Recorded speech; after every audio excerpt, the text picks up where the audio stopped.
Welcome, everybody, to episode 11 of Smack Talk here at SmarkOutMoment.com. I am your host, as always, Tony Mango. With me today, the usuals, Michael Burhan, Chris Dace, and a newcomer to the show, Braden Mayhew.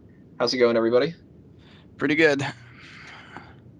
Hey, get over here. You know what I'm saying, man?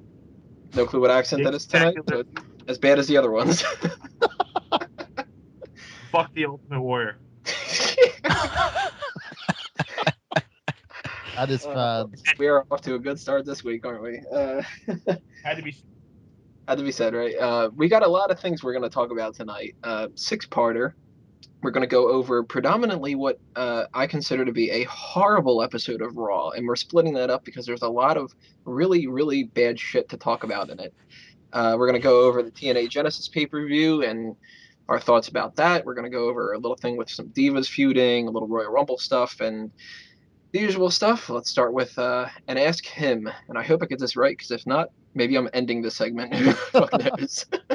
Okay, I think you'll get it. She has had herself linked with a WWE superstar. She's a daughter of a Hall of Famer. Also in her own right has had a storied Hall of Fame career. And she was once referred to as a tick. As a tick? Huh. Her father was a bit of a dog. A very mad dog. Vashon? Yes, Tony! About time. Luna Vachon. Ugh, I don't like thinking of Luna Vachon. Oh, she's sexy in her own right. So wait a minute. If I get punished for the ones I get right, what do I get when I get them? Punished when I get them wrong. What do I get when I get them right? You get to choose. What do you want? I want AJ. Well, she's in a coma at the moment. Yeah, I could take Daniel Bryan. Come on. By the way he's booked, I think anybody could. Yeah. All right, so what we're going to do is we're going to do a little new segment here. And if it's horrible, I apologize because I've never done a test run of this. But we're going to call this Hot That's Tag. what it says to his dates. Never... That's what AJ's going to hear soon, right? Yeah, it's like, if I'm horrible, sorry. I've done this before. So the way that the Hot Tag segment works, if anybody's watched Sports Center, and I am not an enthusiast, don't ask me, but Sports Center, these kind of shows, they have these kind of segments where they try to get something out really fast. You got to talk your full thoughts on it in a short amount of time, and we tend to ramble about stuff, so I figured we would try that, and thinking maybe a 30 seconds cut off before people can start rambling.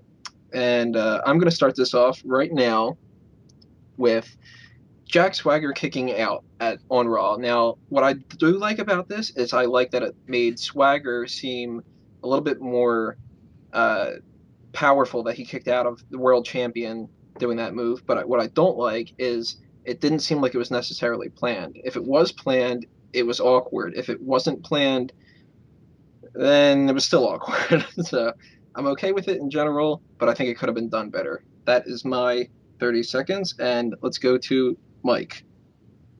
Yeah, I agree with you. Basically, it could have been done a hell of a lot better. I think they're going to use it to lead into a whole Laurinaitis keeping Vicky and Swagger at ringside in Dolph's match. But it looked like it was heavily botched. All right, switch it over to Braden. What do you think? Yeah, I think it plays out like part of the story very well. The only thing I didn't really like about it was an elbow drop. Wouldn't it have come off like more strong of Swagger, like just kicked out of like a GTS or an actual finisher, not one of Punk's signature moves? I think that's kind of what made it more awkward than it should have been. But if it's in terms of Laurinaitis trying to find another way to screw Punk, then I'm all for it. But it was initially awkward when it happened, and I thought it was a botch upon watching, which isn't really a good thing. All right, Dace, round us out. All right. I think it was a mistake. Punk jumped up pretty fast and got in the ref's face, and he didn't look too happy that he lost more airtime. So we actually went underneath the time frame there. Awesome, we're off to a good start. All right, the second hot tag is Ricardo singing with R-Truth and the Miz segment. Now, what I did like about this, I did like that R-Truth and The Miz are still feuding together, and it's not R-Truth being a babyface necessarily. What I don't like about this is there was way too much comedy on this episode, and they've already done this La Cucaracha thing in the past. I didn't really want to see it. I didn't want to see him with the Bella Twins, all that kind of stuff. I would have rather had just a Miz and Truth segment and Ricardo do something else completely different. All right, Mike. One word to describe it. Uno again! Uno again! That was classic. The segment was hilarious and probably one of the best segments on that episode of Raw. So I haven't got an issue with it. All right, Braden. Yeah, I found it did good building up towards like Miz and Truth's eventual pay-per-view encounter. Although Ricardo being there, it's just like, well, you don't have Del Rio around, so we're just gonna throw you in the middle of this so you can do something. He just seemed like kind of more of a ploy than anything else. And but as far as building up Miz and Truth, I think it did a good job. And yeah, it's always funny to see Truth go off like that, and his facial expressions are hilarious. So I didn't have too much of a big problem with it. It did good for building up to their eventual match. And that's 30 seconds. If you get thrown in the middle of anything, I would love to be thrown in the middle of the Bella Twins. All right, Dace. I really enjoyed this segment, and I like the fact that WWE is trying to keep Ricardo Rodriguez on TV, even though Del Rio's not, because he kind of paid his dues, especially at TLC when he died. So I'm happy they're still keeping him in the loop, and I thought it was a decent segment. All right, and the final of the 3 hot tags, because we're only going with 3 right now, is WrestleMania. Is it going to be WrestleMania 29, I should say? Is it going to be in Dallas or is it going to be in New Jersey? I'm thinking it's going to be in Dallas, and the reason why is I think Undertaker is going to retire next year or at WrestleMania 30. I don't think it's going to be 31. I don't think it's going to be this year. So if he goes in Dallas, that's as close as you can get to a hometown kind of a thing, considering he's from Texas. And New Jersey doesn't make much sense. If it's from New Jersey, I would love it because there's more of a chance I can go. All right. Mike. I would love it too because there's more of a chance that Tony can go. So I'm looking at Jersey, but I think more or less they're going to probably do it in Jersey so they can invite the entire cast of Jersey Shore to it. We're going to fist pump your face, Guido. So we'll see what happens with that. But either way, both locations actually look like a good one, but I'm going with Jersey. All right, Braden. Yeah, I definitely think they're going to host it in Dallas because a lot of WrestleMania's already taken place in Texas, and for some reason they always want to go with the big stadiums and in familiar territories. So I definitely see them going to Dallas, Texas for WrestleMania 29. Although I would prefer if they went to New Jersey because, as far as I recall, I don't think a WrestleMania's ever been held there. But I think they're going to stick with familiarity and go back to a state they've already visited. So that's my take on that. And Dace.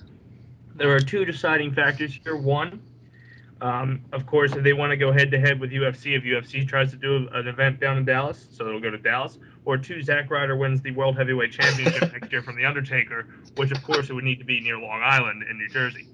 The only reason I would see it being, and I'm going to pick my pick to Dallas, is because I can't see WrestleMania 30 being anywhere but Madison Square Garden. Exactly. So I'm going to go with Dallas. And that about does it for the hot tags. I think it went actually better than I thought it was going to. The first part of this is going to end when we start talking a little bit about the Alundra Blayze and Beth Phoenix thing. And what I mean by this Alundra Blayze, Madusa, Beth Phoenix thing is Alundra Blayze just posted a video up on YouTube about basically hawking a t-shirt that she has, but in the video she says that she has the old women's championship that she threw in the trash can on Monday Nitro, and she basically wants to wrestle a match against Beth Phoenix, kind of a title versus title, passing the torch sort of a thing, because of her fondness for Beth. Pretty much everybody tends to say that Beth is like the best diva and women's wrestler out there right now, and she's another one of those supporters. So I don't necessarily see this happening because of her, which I mean Alundra Blayze, because of her connection to WWE and her tossing the title in that trash can. I think she's kind of burned the bridges there, and she's not a big enough name that Vince would be like, you know what, let's just bring her back anyway. If he can't do that for Macho Man, I don't think he's going to do it for Alundra Blayze. But if it does happen, I'm all the hell for it because that's the Divas matches. Who cares? You know what I mean? What do you guys think? Well, nah. As far as I'm concerned, it's like one useless title going over on another useless title. That's just not going to happen. Plus, the old Divas belt looks like a piece of shit anyway, and you don't really want to say like, "Look, I got it in the trash can," or defend it now. That's just as bad as Mideon when he took the European title and tried to use it as a belt to hold up his pants. So I Ace, give it Braden, any points of view? Yeah, well, if it did happen, there seems to be a lot of old names coming back for trying to get potential matches at WrestleMania. Isn't Goldust also trying to vouch for an Intercontinental title match against Cody Rhodes or something like that? There seems to be like a lot of old names trying to get in on the card. But, she probably did burn a bridge. Isn't her most famous moment when she threw out the trash can on WCW television?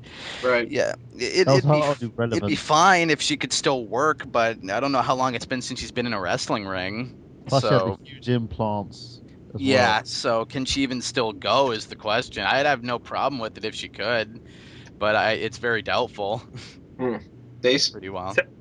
It sounds to me that someone's just looking for another payday and probably Yep. has hit hard times. Hence the hogging the T-shirt, right? Yeah, I'm pretty sure if they were going to do like a older diva versus Beth, it's going to go to Trish or Lita first. It's not going to go to Madusa. Right. I'll give her credit though. She doesn't look like she's out of shape. So I don't know. Maybe she's Go on been there, trying to Tony. train. Well, no, there's nothing about being in bad shape. It's ring rust mainly. Like Right, how yeah. long has it been since she's been in a ring? You could be in the best shape in the world, but you could still have a shit ton of ring rust. Exactly. It And can't be Tony Mango wants to hit it and quit it. maybe. I don't know. If I can't get AJ, maybe I'll settle for Alundra. Get some Madusa in his pants.